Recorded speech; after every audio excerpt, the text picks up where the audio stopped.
Daniel Padilla, idiniklara no ang paghihiwalay nila ni Catherine Bernardo. Totoo na nga ba ito?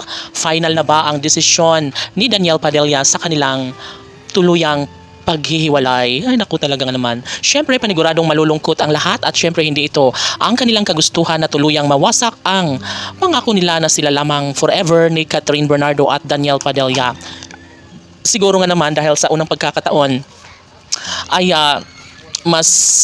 tila mas binigyan ng halaga ngayon ni Daniel Padilla si Andrea Brillantes. Kaya nga siguro kayang-kaya na ni Daniel na talikuran at kalimutan ang kanilang mga pangako, ang kanilang mga sumpaan sa mga nakaraan na dapat sila lamang forever. Syempre, maaaring maisakatuparan ng lahat, maaaring hindi kakayanin ni Papa P ay ni Daniel Padilla no na mawala ang saysay sa kanilang relasyon ni Catherine Bernardo.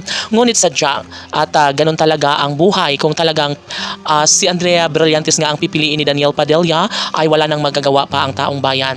Kung totoo man na maghihiwalay nga si Catherine Bernardo at Daniel Padilla, ay siguro nga ay tanggap na ni Daniel Padilla na pakawalan, no? Mawala sa kanya ng tuluyan ang pretty girl na si Catherine Bernardo. At marami rin naman ang natutuwa kung ganun man ang mga desisyon ni Daniel, no? Kasi nga hindi deserve ni Catherine Bernardo ang masaktan ang kanyang puso't damdamin. Hindi deserve ni Catherine Bernardo ang lukuhin.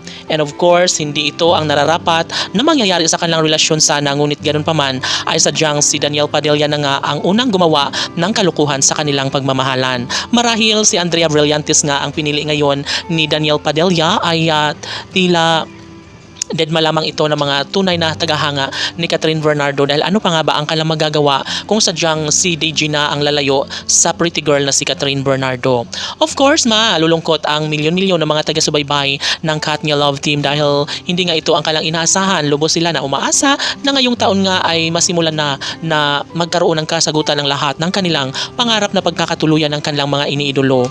Marahil sobrang mabigat ito para sa kalooban ng lahat ay hindi matatawaran ng isang pag-ibig na talaga nga namang hindi kailangan ni Daniel Padilla na ipaliwanag sa taong bayan kung anuman ang mga magiging kahihinatnan sa kanilang pagmamahalan.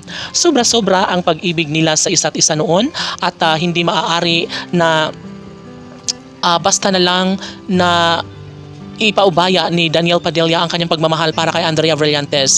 Natural na marami ang manghihinayang at patuloy na masasaktan na dapat sana ay magkaroon sila ng magandang pagdesisyon na magiging masaya muli ang puso ni Daniel Padilla sa piling ni Catherine Bernardo. Ngunit paano ngayon at nariyan si Andrea Brillantes na minamahal ng todo ni Daniel Padilla, kaya move on na lang si Catherine. Laban!